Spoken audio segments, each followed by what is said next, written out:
আল্লাহকে এতটাই বিশ্বাস করবেন, তিনি যদি কাটার মধ্য দিয়ে আপনাকে হাঁটান, তাহলে মনে করবেন আপনাকে গোলাপের বাগানে নিয়ে যাচ্ছেন।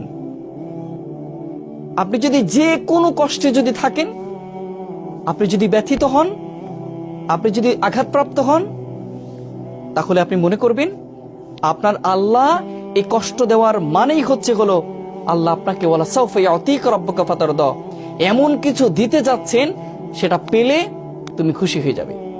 যত কষ্ট আছে, যত দুঃখ আছে, সব তুমি ভুলে যাবে। এমন জায়গা আল্লাহ নিতে চাচ্ছেন। সেজন্য আল্লাহর প্রতি আমাদের বিশ্বাস নাই, আমরা বিশ্বাস রাখতে পারি না।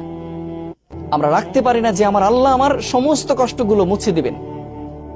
যে আল্লাহ সৃষ্টি করতে পেরেছেন, যে আল্লাহ শ্বাস প্রশ্বাস নিতে দিচ্ছেন, সে আল্লাহকে আমাদের কখনো কষ্টটা দূর করে দিতে পারবেন না?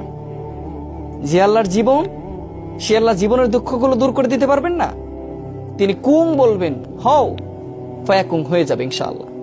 শুধু ভরসাটা রাখতে হবে আল্লাহর উপর। যেমন মুসা আলাইহিস সালাম পানিতে আঘাত করেছেন লাঠি দিয়ে, বিশ্বাস ছিল আল্লাহর উপরে। লাঠির কোনো এখানে ক্ষমতা ছিল না, শুধুমাত্র বিশ্বাসটাই ছিল বড়। আল্লাহ তাআলা তাকে 12টি রাস্তা তৈরি করে তাকে বাঁচিয়েছিলেন।